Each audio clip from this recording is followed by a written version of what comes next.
छोटा सा गांव जहां ठीक से बिजली भी नहीं आती, पढ़ाई के लिए ज्यादा साधन नहीं और जिंदगी बस जैसे तैसे चलती रहती है। ऐसे ही माहौल में पली बड़ी 17 साल की पूजा ने कुछ ऐसा कर दिखाया जो बड़े बड़े शहरों के बच्चों के लिए भी आसान नहीं होता। उसने हालात से समझौता नहीं किया बल्कि साइंस के जरिए बदलाव लाने की ठान ली। पूजा उत्तर प्रदेश के एक छोटे से गांव की रहने वाली है। साधारण परिवार, साधारण स्कूल और बहुत सीमित सुविधाएं, लेकिन सोच बिल्कुल अलग। जब वो क्लास 8 में थी तभी उसने अपने आसपास एक बड़ी समस्या को नोटिस किया।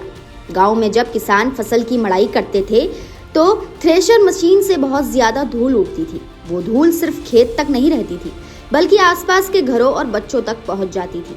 बच्चों को खांसी, सांस लेने में दिक्कत, आंखों में जलन जैसी समस्याएं होने लगती थी। किसानों की हालत भी कुछ अलग नहीं थी। रोज रोज धूल में काम करने से उनकी सेहत पर असर पड़ रहा था। सब लोग इसे आम बात समझकर नजरअंदाज कर देते थे, लेकिन पूजा ने सोचा क्या इसे बदला नहीं जा सकता।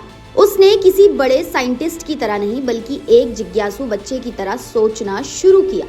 उसने अपने टीचर से बात की, इंटरनेट पर जानकारी ढूंढी और फिर एक आइडिया तैयार किया। उसने सोचा कि अगर थ्रेशर मशीन से निकलने वाली धूल को किसी तरह एक जगह इकट्ठा कर लिया जाए तो हवा में फैलने से रोका जा सकता है। सीमित सामान और देसी जुगाड़ के साथ उसने एक डस्ट फ्री थ्रेशर मशीन का मॉडल बना डाला। उसमें ऐसा सिस्टम लगाया कि धूल सीधे बाहर उड़ने के बजाय एक चैम्बर में जमा हो जाए। इससे आसपास का माहौल साफ रहेगा और लोगों को कम परेशानी होगी। जब पूजा ने अपना मॉडल स्कूल में दिखाया तो सब हैरान रह गए। किसी को उम्मीद नहीं थी कि गांव की एक 8वीं क्लास की लड़की इतनी बड़ी समस्या का इतना समझदारी वाला हल निकाल सकती है।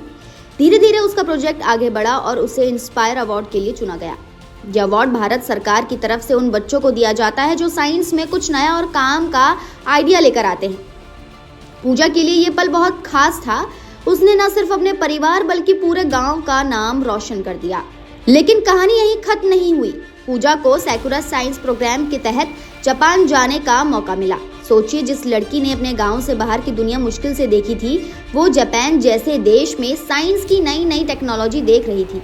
वहाँ की लैब्स, मशीनें, साइंटिस्ट, सब कुछ उसके लिए किसी सपने जैसा था। उसने वहां जाकर सीखा कि साइंस सिर्फ किताबों में नहीं होती बल्कि असली जिंदगी की समस्याओं को हल करने का तरीका होती है।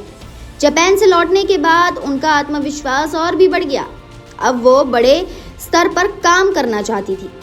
पूजा कहती है कि उसे कभी लगा ही नहीं कि वो लड़की होने की वजह से कुछ नहीं कर सकती। लेकिन हाँ, रास्ता आसान भी नहीं था। कई बार लोगों ने कहा, इतना पढ़कर क्या करोगी, लड़कियों को इतना आगे बढ़ने की क्या जरूरत। लेकिन उसने किसी की बात दिल पर नहीं ली। उसके माता पिता ने भी उसका साथ दिया। घर के हालात बहुत मजबूत नहीं थे, लेकिन उन्होंने बेटी के सपनों को समझा। स्कूल के टीचर्स ने भी उसे आगे बढ़ने के लिए मोटिवेट किया। आज पूजा का सपना है कि वो आगे चलकर इंजीनियर बने। वो चाहती है कि उसकी डस्ट फ्री थ्रेशर मशीन असली रूप में बने और ज्यादा से ज्यादा किसानों तक पहुंचे। उनका मानना है कि अगर गांव की समस्याओं का हल गांव के बच्चे ढूंढे तो देश बहुत आगे जा सकता है। वुमेन इन साइंस डे जैसे मौके पर पूजा की कहानी और भी खास हो जाती है, क्योंकि ये कहानी बताती है कि टैलेंट शहर या गांव नहीं देखता। अगर दिमाग में सवाल है और दिल में हिम्मत तो कोई भी बच्चा बदलाव ला सकता है।